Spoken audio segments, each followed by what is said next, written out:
दोस्तों मान के चलिए कि आप समंदर के रास्ते किसी अननोन आइलैंड पर पहुंच जाते हैं।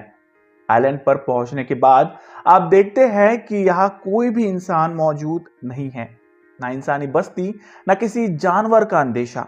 मगर एक चीज इस आइलैंड पर है जो आपको चौंका देती है। इस आइलैंड पर बड़ी बड़ी इंसानी मूर्तियां हैं जो पत्थर की बनी हैं। इन्हें देखकर यह लगता है कि इन्हें इंसानों द्वारा ही बनाया गया होगा, मगर एट दैट मोमेंट वहां पर कोई भी इंसान मौजूद नहीं है। Look strange. अब आप कहेंगे कि ये कैसे पॉसिबल है। 5 अप्रैल 1722 को जब एक डच एक्सप्लोरर जोसेफ रॉगवेन द्वारा इस आइलैंड को खोजा गया, तब उनका रिएक्शन भी कुछ ऐसा ही था। चारों तरफ पत्थरों से बनी इन मूर्तियों के आइलैंड पर किसी इंसान का ना होना जोसेफ के लिए किसी करिश्मे से कम नहीं था। जब इस आइलैंड को खोजा गया तब दिन था ईस्टर संडे का। यही वजह है कि जोसेफ और उसके क्रू द्वारा इसे नाम दिया गया ईस्टर आइलैंड, और तब से लेकर अब तक ये मिस्टीरियस आइलैंड इसी नाम से जाना जाता है। तो क्या है इस ईस्टर आइलैंड की कहानी? कैसे आई यहाँ पर इतनी बड़ी बड़ी पत्थरों की मूर्तियां, और किस वजह से यहाँ पर इंसानी बस्तियां मौजूद नहीं हैं, जानेंगे आज के इस पर्टिकुलर वीडियो में। दोस्तों आज के चिली देश के वेस्टर्न कोस्ट से लगभग 2300 माइल्स यानी अप्रॉक्सीमेट 3700 किलोमीटर की दूरी पर एक टापू है जिसे ईस्टर आइलैंड के नाम से जाना जाता है। यह आइलैंड चिली गवर्नमेंट के टेरिटरीज में ही पड़ता है। किसी जमाने में अननोन रहे इस आइलैंड का कुल एरिया है 63 स्क्वायर माइल्स यानी 163 स्क्वायर किलोमीटर। इस आइलैंड की सबसे रहस्यमय बात है यहां मौजूद ये मिस्टीरियस मूर्तियां। आइलैंड पर इन मूर्तियों की गिनती लगभग 900 है। ये मूर्तियां 100 टन वजनी और 30 से 40 फीट लंबी है, और सबसे खास बात ये कि ये देखने में लगभग एक ही जैसी लगती है। ऐसा लगता है जैसे सभी को एक ही सांचे में ढाला गया हो। इन्हें इतनी मजबूती से बनाया गया है कि हथौड़े से ठोकने पर भी कुछ छोटी मोटी खरोचों के अलावा इसमें ज्यादा नुकसान नहीं होगा। वैसे इन मूर्तियों को देखकर यह लगता है कि इन्हें कई हजारों साल पहले किसी उन्नत सभ्यता ने बनाया होगा। इनकी इंसानी प्रतिकृति किसी भी एंगल से आज के इंसानों की तरह नहीं दिखती। चौड़े चेहरे और लंबे कानों की वजह से कुछ लोगों का मानना है कि हो ना हो ये किसी परग्रही यानी एलियंस का काम है। उन्होंने ही इन मूर्तियों का निर्माण किया और उन्हें बीच में ही छोड़कर चले गए। हालांकि ये महज एक थियरी है, वास्तव में हमें इसके कोई भी प्रमाण नहीं मिलते। हाल ही में हुए एक आर्कियोलॉजिकल स्टडी के मुताबिक यहाँ 1200 एडी के आसपास इंसानों की एक प्रजाति रहती थी जिन्हें पॉलिनेशियन या रूपा नुई लोग कहते। एक आदिवासी सोसाइटी होने की वजह से इनके बीच कई रिचुअल्स थे, जिनमें से एक था Bradman cult ritual.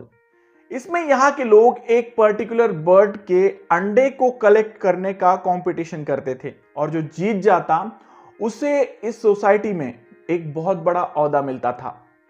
Easter island के लोगों ने एक यूनिक राइटिंग सिस्टम को भी डेवलप किया था जिसे रंगून रो कहते हैं। लेकिन आज तक यह बात राज है कि इस राइटिंग में लिखे हुए शब्द आखिर क्या है। अब जानते हैं कि इन लोगों ने इन विशालकाय मूर्तियों का निर्माण आखिर कैसे किया था। कहते हैं कि रूपा नुई लोगों ने इन मूर्तियों का निर्माण यहां पर स्थित ज्वालामुखी के पत्थरों से किया था। दूर से देखने पर इन मूर्तियों के केवल सर ही दिखाई देते हैं, मगर आर्कियोलॉजिस्ट द्वारा खुदाई करने पर यह पाया गया कि इनके नीचे भी शरीर के दूसरे हिस्से मौजूद है, जैसे हाथ और पैर, जो वक्त के साथ जमीन में धंस गए होंगे या फिर इन्हें जानबूझकर दफना दिया गया होगा। कहते हैं कि इन लोगों ने इन मूर्तियों का निर्माण अपने पुरखों की यादों में किया था। अब सवाल ये उठता है कि बिना किसी टेक्नोलॉजी के इन लोगों ने इन मूर्तियों को एक जगह से दूसरी जगह ट्रांसपोर्ट कैसे किया होगा। कुछ आर्कियोलॉजिस्ट का यह मानना है कि इस काम को करने के लिए रूपानुई लोगों ने बड़े बड़े रस्सियों का सहारा लिया था। रस्सियों के सहारे वे खींचकर इसे एक जगह लाया करते। हालांकि इन स्टैचूज को किस टेक्नोलॉजी से इतना आइडेंटिकल बनाया गया था, ये बात अभी भी दुनिया के सबसे बड़े रहस्यों में से एक है। वैसे उस समय इन लोगों द्वारा इन मूर्तियों को मोई कहा जाता।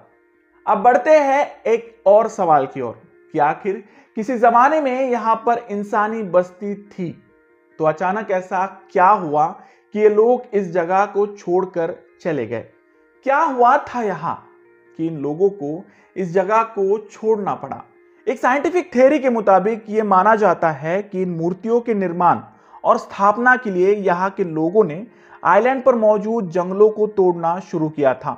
शायद उस समय आइलैंड पर रहने वाले लोगों को इस बात का ज्ञान नहीं था कि इतनी बड़ी मात्रा में पेड़ों को काटने से इकोसिस्टम को गहरी चोट लग सकती है।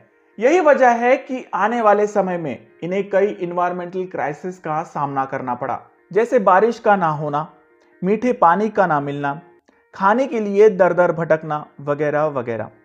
आगे चलकर इन लोगों ने इस आइलैंड को अलविदा कहना ही उचित समझा और वे यहां से चले गए। आइलैंड पर रहने वाले ये लोग किस जगह माइग्रेट कर गए, इसके बारे में कोई पुख्ता सबूत नहीं है, मगर कुछ स्टडीज के मुताबिक ऐसा अनुमान लगाया जाता है कि ये शायद साउथ अमेरिका गए होंगे। खैर, इनके बारे में आज भी दुनिया भर में स्टडीज चल रही है, जिनका सबसे मुख्य अट्रैक्शन है यहां पर मौजूद ये बड़ी बड़ी मूर्तियां। तो आप इसके बारे में क्या सोचते हैं? कमेंट बॉक्स में जरूर लिखें। वीडियो अच्छे लगे तो प्लीज इसे लाइक कर अपने दोस्तों में शेयर करना ना भूलें। और हाँ, आपको अगर मेरे वीडियोस अच्छे लगते हैं तो प्लीज चैनल को सब्सक्राइब करें। मिलते हैं अगले वीडियो में ऐसे ही किसी इंटरेस्टिंग और हिस्टोरिकल टॉपिक को लेकर। तब तक के लिए stay happy and keep watching my channel. Thank you very much.